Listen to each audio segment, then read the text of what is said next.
করছো? এখনো বাড়ি যাচ্ছে না কেন? আমি তোমার জন্য ওয়েট করছি, জলদি আসো।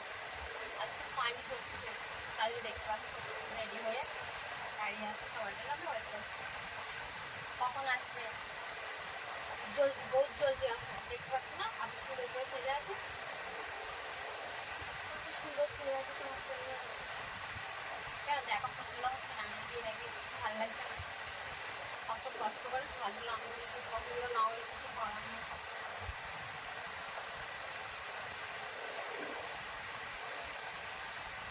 অনেক টাইম লেগেছে, ঠিক আছে আমার রেডি হতে।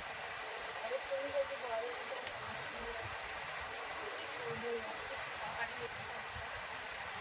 তোমাকে খুব মিস করছি, কারণ আজকে আমি হচ্ছে আমার কিছু করতে ইচ্ছা করছে তোমার সঙ্গে দেখা করবো। তাহলে তুমি তো নেই, তার সঙ্গে করবো, একে না করবো না কেন? আমি তোমাকেও দরকার আছে। তো আমি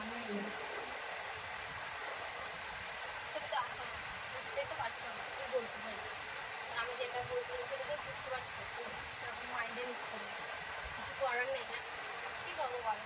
যদি তুমি যখন আসো না বাড়িতে, তখন তো আমি ছাড়বো না, তোমার উপরে ঝাঁপিয়ে পড়বো। বুঝতে পারলে?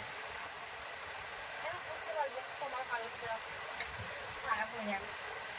কারণ আমার কিছু বলো না তো, আমিও প্রথমেই বলি আমি রেডি হয়ে দাঁড়িয়ে আছি, আমার জন্য ওয়েট করছি।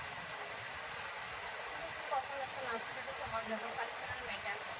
আমার বলার দায়িত্ব আমি বলে দিয়েছি, আর আমার দেখানোর দায়িত্ব আমি তোমাকে দেখিয়ে দিয়েছি। ওকে, মানে তুমি কি করবে? আমার তো জানি না বুঝতে পারবে না পারবে না, ঠিক বুঝতে পারছো, কিন্তু কিন্তু মাইন্ডে নিচ্ছ না। এই জন্যই তো আমার রাগ লাগছে তোমাকে দেখে। মনে হচ্ছে তোমাকে সামনে পাই না, মানে যে কামড়ে খেয়ে নেবো, এটাই মনে হচ্ছে।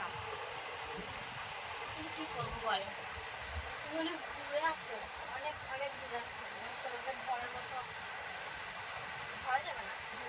তোমার কাছে আমার হাতই যাবে না, এটাই সব থেকে বড় ঘটনা। তোমাকে যখন হাতে যাচ্ছে না, তোমাকে যদি হাত যাচ্ছে না, তাহলে এমনি করে নিয়ে চলে আসতো, তারপরে তখন আমাকে জড়িয়ে ধরো।